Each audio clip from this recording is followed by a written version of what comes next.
রবিবার ১৪ জুলাই পূর্ব লন্ডনের ম্যানর পার্কের একটি অডিটোরিয়ামে মানিকগঞ্জ সমিতি ইউকে কর্তৃক মানিকগঞ্জ উৎসব ও নবনির্বাচিত কমিটির অভিষেক অনুষ্ঠান অনুষ্ঠিত হয়েছে।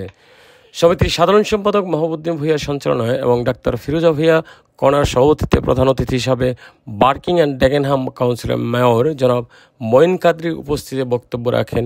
বিশেষ অতিথি আইএনটিভির সিইও আতাউল্লাহ ফারুক। এই ধরনের আয়োজনের মাধ্যমে রামসগেট কাউন্সিল কেন্টের সাবেক মেয়র এবং কাউন্সিলর রওশনারা টাওয়ার হ্যামলেটের কাউন্সিলর জনাব কবির হোসেন।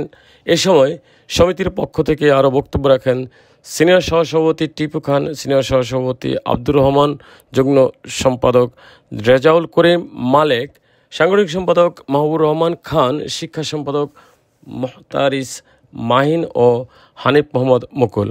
উপদেষ্টা মণ্ডলী থেকে বক্তব্য রাখেন আয়ুব খান মজলিস, মোহাম্মদ জাকির হোসেন, মতিয়ার রহমান, ব্যারিস্টার সেলিম খান, barrister Shahidul Islam খোসন, BS doctor Abul Hasnat এবং বিশিষ্ট ব্যবসায়ী ও সমাজসেবী শাখাওয়াত খন্দকার।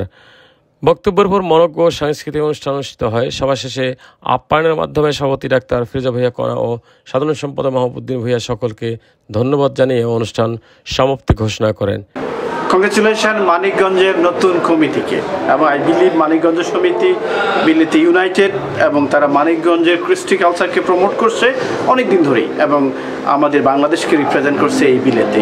তাই মানিকগঞ্জের এত সুন্দর আয়োজন করার জন্য মানিকগঞ্জের প্রেসিডেন্ট, সেক্রেটারি সহ নতুন কমিটিকে আমি অভিনন্দন জানাচ্ছি এবং সবসময় মানিকগঞ্জ সমিতি এই ধরনের কাজ করবে এবং আইএনটিভি তাদেরকে সাপোর্ট দিয়ে যাবে।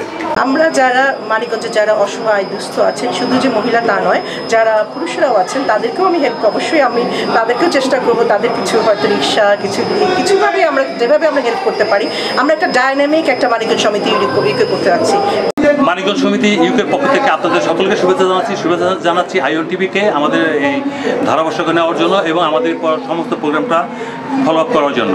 মানিকগঞ্জবাসী এবং তাদের অর্গানাইজার সবাইকে অনেক ধন্যবাদ। জাহাঙ্গীর আলম শিকদার, আইএনটিভি নিউজ।